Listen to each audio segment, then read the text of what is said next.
So first of all, I appreciate all of your indulgence because I recognize this is a very narrow topic. But the advantage of being a narrow topic is nobody knows anything about it. So you guys don't know if I make mistakes or make things up. So it's great. So Ethiopia, up until about 100 years ago, Europeans called Ethiopia Abyssinia, which that's kind of a cool name. That almost sounds interesting enough. But the reason I kind of went down this rabbit hole, and I don't remember why so much, as really a lot of fascinating elements of history tied to Ethiopia that affect international history, and obviously reflected in their coinage. And I think the first thing we might want to do is remind everybody where Ethiopia is. So, Horn of Africa. And it's really strategically located. Obviously, strategically now because of the war, because of proximity to the Red Sea. I'm going to catch the bull anyway. But even 1,000 years ago, it was extremely strategically located because of trade. And both Ethiopia and its predecessors positioned themselves successfully as a trading hub between the Mediterranean, so you're talking about the Greek Empire, the Roman Empire, and with India, Ceylon, China, and of course it was another entree point into Africa. So what is specifically as far as numismatics going to cover tonight, the Aksum Kingdom. Okay, this is an actual seriously sized kingdom, around 300, what Ethiopia is. The Maria Teresa Thalers. Okay, what in the world do they have to do with Ethiopia? They were the coin of the realm in Ethiopia for about 200 years. The Italian quest for empire, how that turned out for Italy, how it turned out for the coinage related to that. And if there's time, I'm going to speak in something about Haile Selassie. He's on the coins that Jack brought, but he's probably the best known Ethiopian emperor. But there's an interesting quirk to him that some of you may find interesting. So Aksum, it was an empire from 100 to 900. And in its heyday, it encompassed an area about 1 million square miles, so the size of Texas and Alaska combined.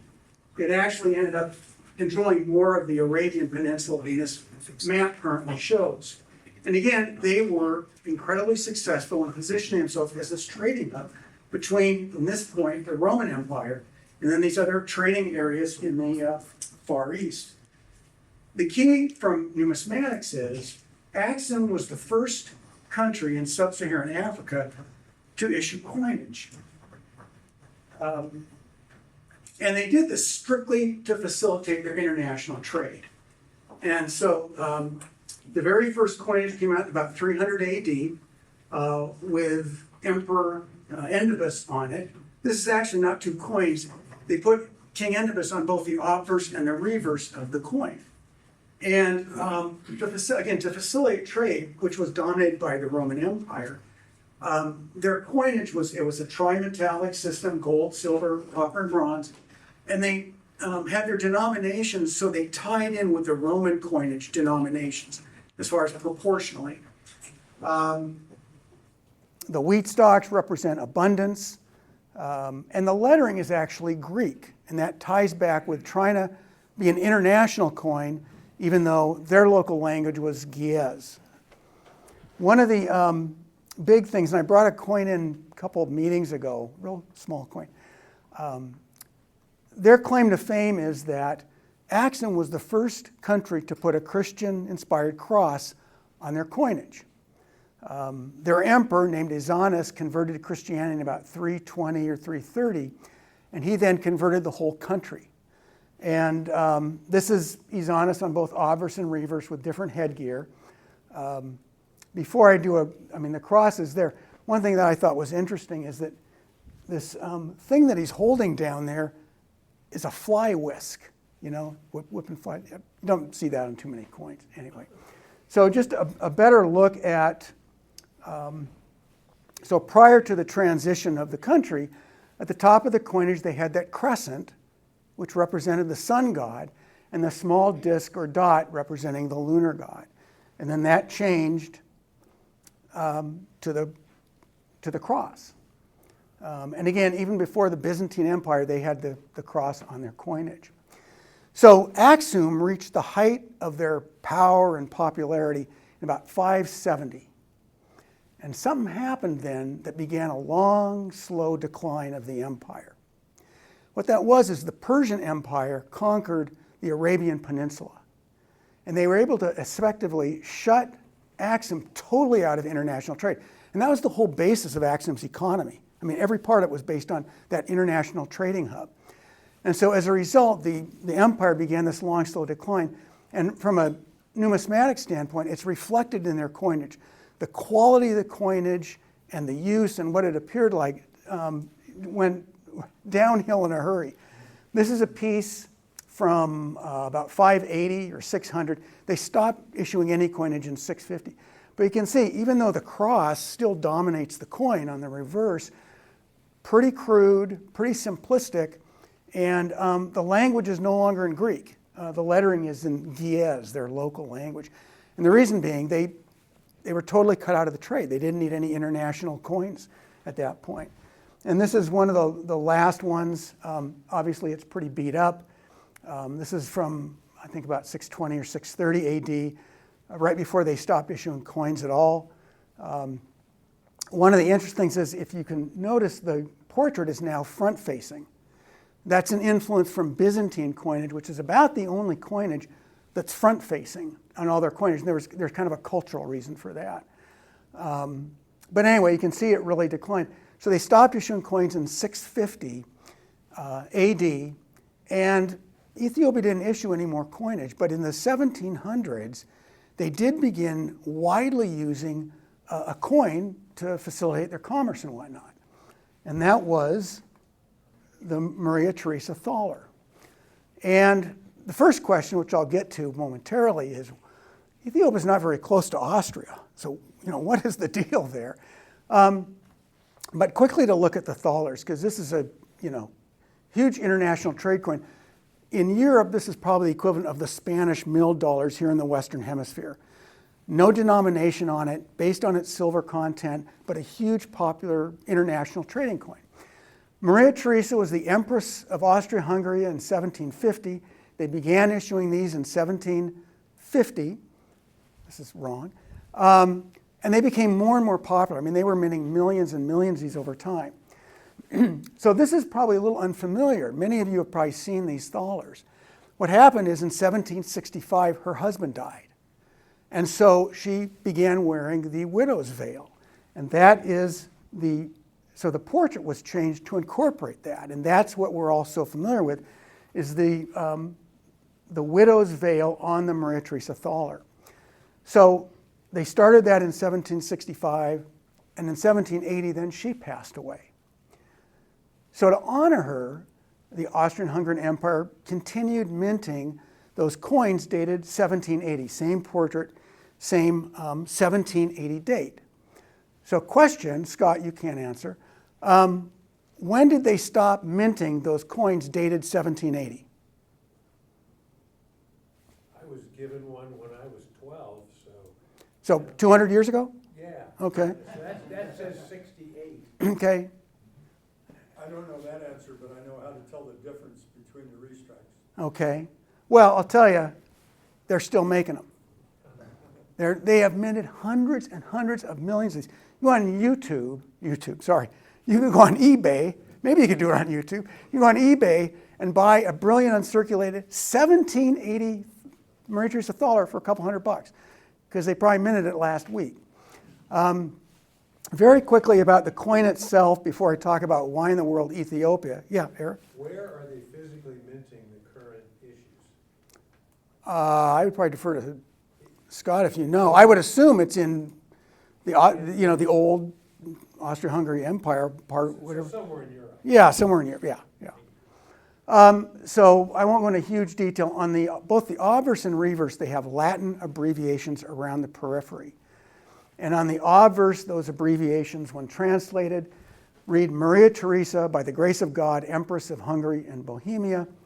And on the reverse, which has the double-headed eagle representing the joining of the two empires, that translates to Archduke of Austria, Duke of Burgundy, Count of Tyrol. She had about a dozen titles, and these are just a sampling of them. Yeah, when you find ones, when I was doing research online, when you find one that's a legitimate non-restrike, very expensive, because there's not a lot of them. Right, oh, yeah, Yeah. no, I'm not. Yeah, no. You should have had a real one. So the edges were also inscribed in Latin, didn't need to abbreviate it. So they say justice and clemency, which were sort of the motto, if you will, of Maria Teresa's reign. So the question becomes, why in the world, how did these end up in Ethiopia? In fact, these two historians, I don't know how accurate this is, but they estimated that in 1931, at that time, 245 million of these thalers had been minted. They estimated that 20% of them were in Ethiopia. So that does beg the question, why in the world does Ethiopia wind up with so many? So the first thing is, they weren't minting any of their own coinage at this time. They still weren't. The big thing is, Ethiopia at this time had to reestablish itself as a trading hub, was exporting luxury goods to Europe. Gold, ivory, frankincense, myrrh, exotic animals, and they were importing kind of raw textiles, clothing. So they had a huge trade surplus, and every year Europe had to pay for that trade surplus, and they paid with Maria Teresa Thalers. And the surplus lasted hundreds of years, so every year more and more and more of these thalers were sloshing around in Ethiopia. And they actually played a role politically, an important role that I'll touch upon in just a second. So getting to that political thing in Italy, so 1890s, we're moving ahead. This is the height of colonialism, African colonialism. Africa's cut up like a pizza, and all the major European powers, England, France, Germany, Belgium, have claimed big chunks of Africa, not with Africa's consent, this was at the point of a gun. But Italy only had this little toehold, Eritrea, which is north of Ethiopia. And Italy wanted to be a big player in this game, and they wanted more.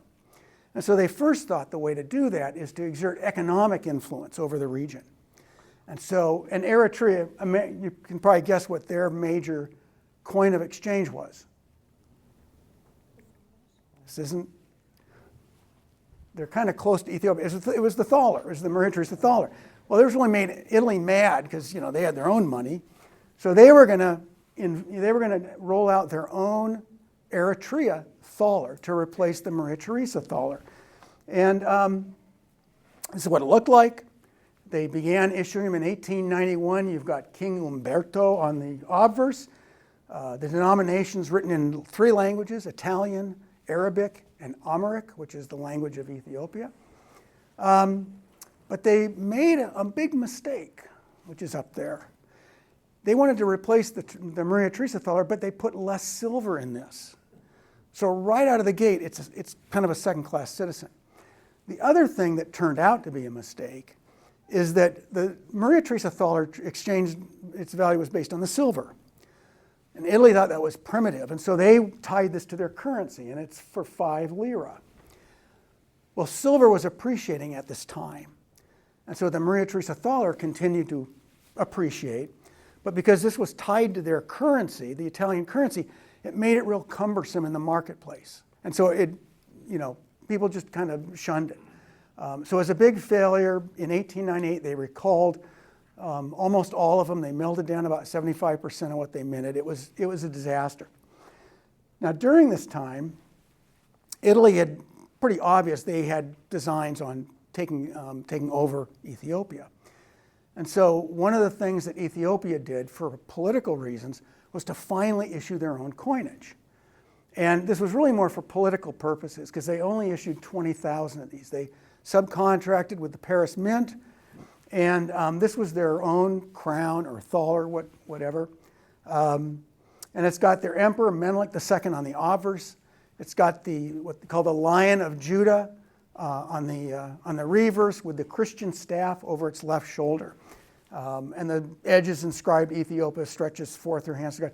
This is still a Christian country, even though by this time it's surrounded by Islamic countries, which is pretty unusual. Again, they only issued 20,000 of these, and it was to make a political statement. Well, sorry. So they did one smart thing here is they put as much silver in it as the Maria Teresa Thaler in the hopes that eventually someday they would be able to replace that. So Italy was gotten tired of diplomatic efforts and whatnot, and they were going to take over Ethiopia. Ethiopia was going to become their colony. And so in 1896, they invaded with 17,000 troops down through Eritrea into northern Ethiopia. Little problem they didn't realize. They came in, of course, very overconfident. They were just going to roll over these natives, these simple natives. Well, what they didn't realize is Menelik, their emperor, had done a very good job of recruiting other tribal groups and kind of sub-kingdoms to help support his repelling of this group. And he had amassed an army of estimated between 75 and 100,000 Africans. Okay? Now, in reality, he's outnumbered 5 to 1 or something. In reality, that doesn't matter. Colonial armies were always outnumbered, but they had huge superiority in weaponry. I mean, if they were facing 100,000 native spears, and the Italians at this time had machine guns, it was still no contest. But remember I was talking about those thalers and having political importance. All those thalers that were sloshing around in the country, it gave the government something that they could tax their people with and then use on the international markets to get equipment and weaponry. And the Italians didn't realize that Menelik and his predecessor had stockpiled about 100,000 modern European rifles. And so the Italians marched in thinking they were just going to roll over these natives with spears, and they were facing a modern army. The Italians came in, they got into unfamiliar terrain, their forces were divided, and they, as you would imagine, were annihilated. Of the 17,000 Italian troops, 50% were killed, captured, or wounded.